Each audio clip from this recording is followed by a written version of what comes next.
So हामी बाटोमा कतै पनि सो गाइस हामी अहिले गैरीबास क्रस भइसक्यो। साइडबाट चाहिँ हामी यहाँ आइपुग्यौँ चाल्सा जङ्गलमा र मेरो अझ दामी ठाउँमा जाउँ ल। तर आजको हिजोको टुर त अब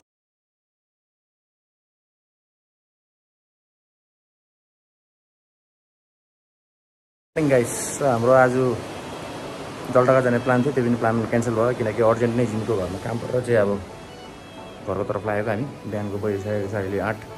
सो हामी बाटोमा कतै पनि ढिलो नगरेर डाइरेक्ट घरबाट नै निक्लिँदैछौँ। र योपालिको टुर पनि अलिक अधुरो नै भयो।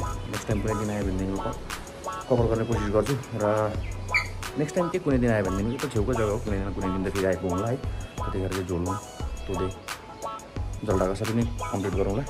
र वेदरले गर्दाखेरि साह्रो नै प्रब्लम भयो योपालिको टुरमा। यहाँ चाहिँ जानेछौँ यता चाल्सा भएर, र हिजो हामी जुन आएको थियो रक आइल्यान्ड भएर आएको थियो।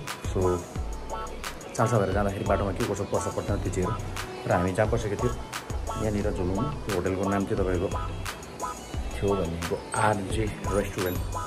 सो हामी यहाँबाट चाहिँ अहिले निक्लिँदैछौँ हाम्रो घरतर्फ।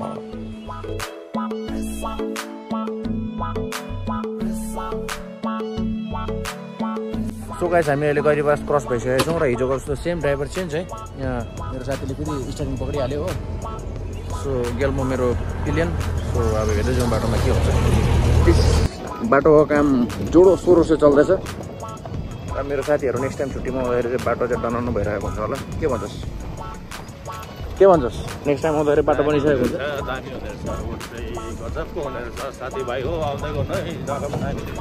अब हामी चाहिँ राम्रोसँग घुम्नु पाएन पानीले गर्दाखेरि है। हाम्रो त टुर नै बेकार भयो। त्यहाँमाथि फेरि काम पर्थ्यो केटाहरूको है, उता जाने पानी केही भएन। बट केही छैन, घरको छेउकै जग्गा हो, फेरि आइन्छ नेक्स्ट इयर।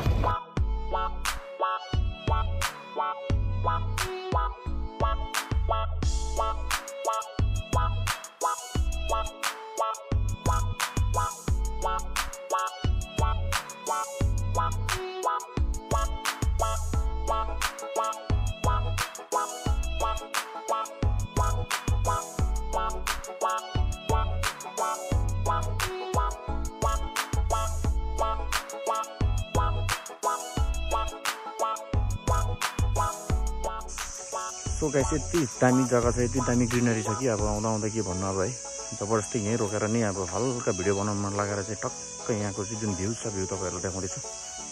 सो यस्तो छ जग्गा चाहिँ। यो चाहिँ तपाईँको एक्ज्याक्ट चाल्सा फरेस्टै भनौँ न है। अब हामी चाहिँ खासै गरेर कुमाई आइपुग्नु आँट्यौँ। सो एकदमै दामी नेचुरल भ्यू बबाल।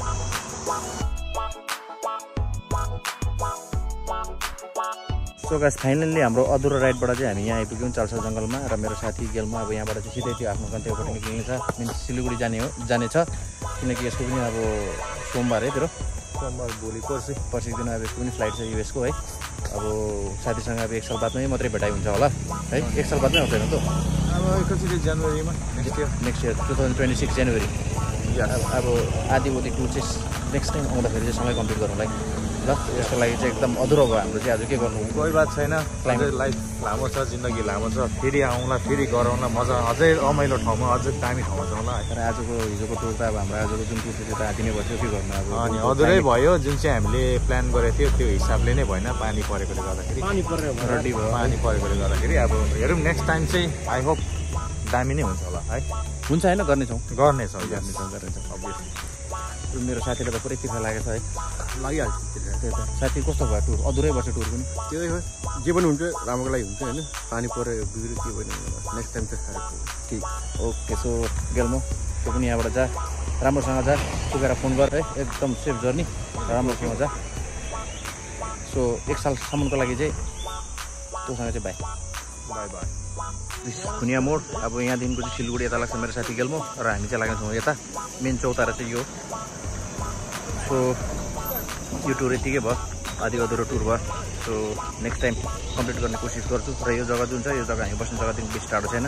सो अभियसली म चाहिँ अब यिनीहरू त आउँछ कि आउँदैन थाहा छैन, म चाहिँ फेरि 1 साल चाहिँ आउने छु। सो साथीलाई यहाँबाट चाहिँ बाई गरेर चाहिँ हामी यहाँबाट निक्लिने हो।